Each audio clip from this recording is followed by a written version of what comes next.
बिस्मिल्लाहिर्रहमानिर्रहीम। पाकिस्तान का नया मिलिट्री डॉक्ट्राइन, भारत और अफगानिस्तान की नई धमकियां, पाकिस्तानी मिसाइल प्रोग्राम पर अमेरिका का बड़ा यू टर्न। आप देख रहे हैं मुबश्शिर लुकमान चैनल। मेरा नाम मुबश्शिर लुकमान है। जंग और अमन के बारे में दुनिया का हर मुल्क जो है उसका अपना अपना नुक्ता नज़र है, और इस नुक्ता नज़र या पॉलिसी को हम फौजी इस्तिलाह में मिलिट्री डॉक्ट्राइन कहते हैं। पिछले वीकेंड पर सिंगापुर में शिंगरी लॉ डिफाई कॉन्फ्रेंस हुई थी, जिसमें मुख्तलिफ ममालिक की फ़ौजी क़यादत ने शिरकत की और दुनिया को दरपेश चैलेंजेस पर अपने ख्यालात का इजहार किया। और इस कॉन्फ्रेंस में पाकिस्तान की नुमाइंदगी लेफ्टिनेंट जनरल नुमान ज़िक्रिया ने किया।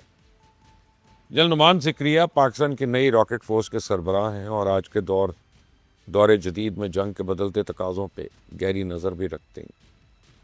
तो अपनी तकरीर में जहाँ उन्होंने मुतअद्दिद मसाइल की निशानदेही की, वहाँ सिर्फ एक जुमले में पाकिस्तान की मिलिट्री डॉक्ट्राइन की वजाहत भी कर दी।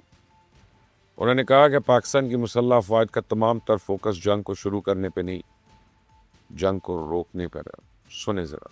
We are two nuclear armed rival nations.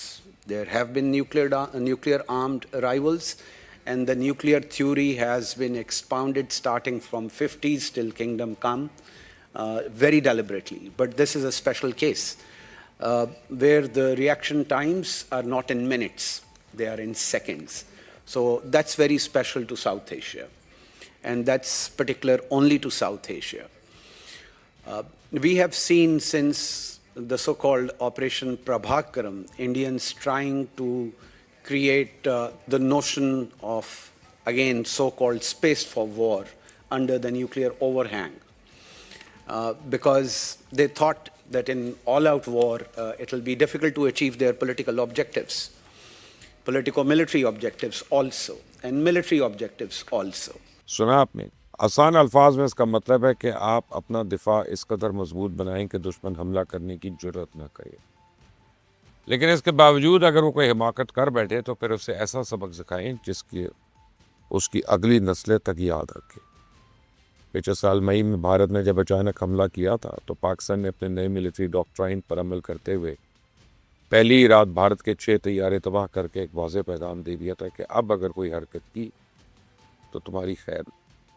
उस वक्त भारत को शायद हमारी ये बात समझ नहीं आई थी, इसलिए जब इसने दोबारा हमारे एयर बेसिस को निशाना बनाने की कोशिश की तो फिर पाकिस्तान ने श्रीनगर से लेकर बोझ तक इंटरनेशनल बॉर्डर्स के साथ साथ भारत के तमाम एयर बेसिस को तबाह बर्बाद कर डाला।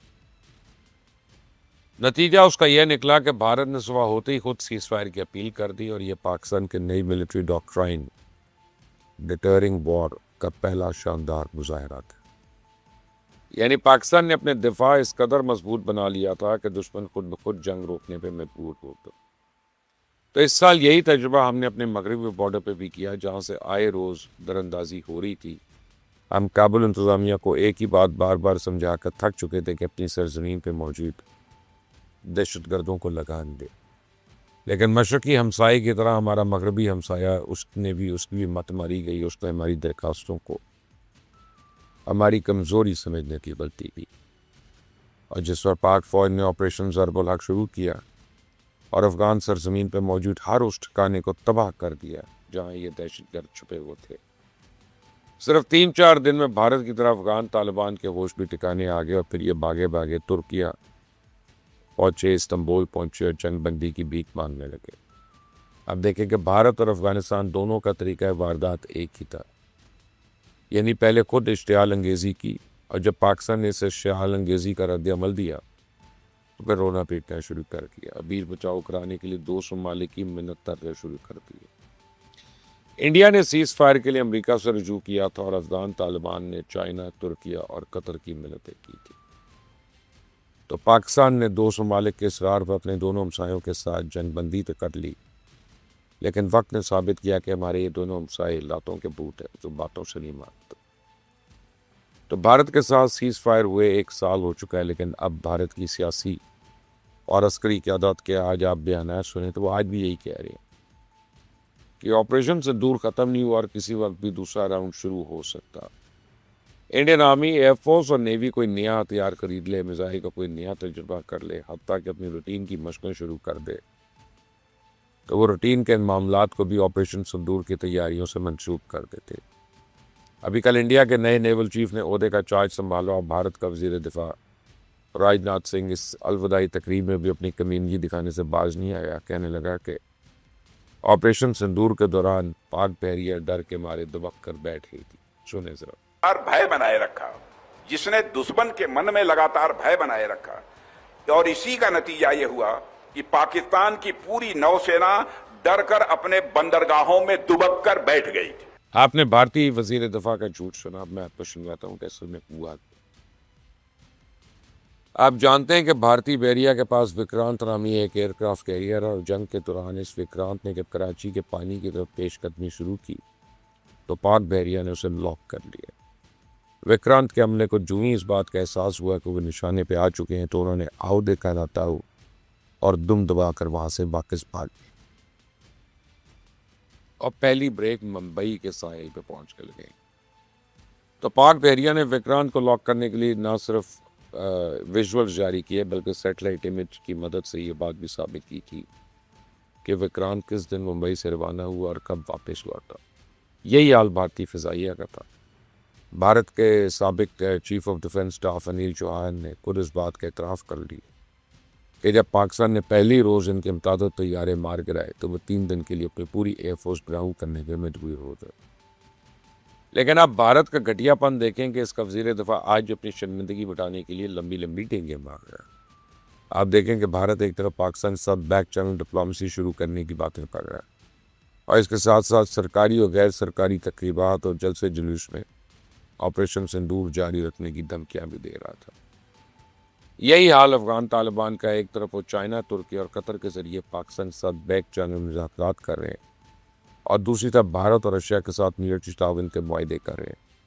मैंने कल आपको बताया था कि अफगान तालिबान अब ये दावे कर रहे हैं कि उन्होंने रशिया से एयर डिफेंस सिस्टम हासिल करने का मुआहदा किया। तो अफगान वज़ीर दिफा मुल्ला याकूब मुजाहिद ने इस मुआहदे पर दस्तखत होते ही पाकिस्तान को धमकाना शुरू कर दिया कि अब वो काबुल को एयर स्ट्राइक नहीं कर सकेगा। सुने ज़रा।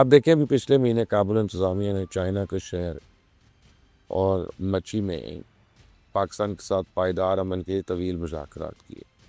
उन मुज़ाकरात के नतीजे में जहाँ सरहद पार से दहशतगर्द हमलों में कमी देखने में आई, वहीं पाक फ़िज़ाइया ने भी अफ़गान सरजमीन को एयर स्ट्राइक्स का सिलसिला बंद कर दिया। लेकिन अब अगर अफ़गान वज़ीर दिफा यूँ एयरपोर्ट पर खड़ा होकर सरेआम हमें धमकाएगा तो फिर आगे इस हम कब तक चुप रखें। तो काबुल इंतज़ामिया को भारत के इशारों पर नाचने की बजाय होश के नाखून लेने चाहिए।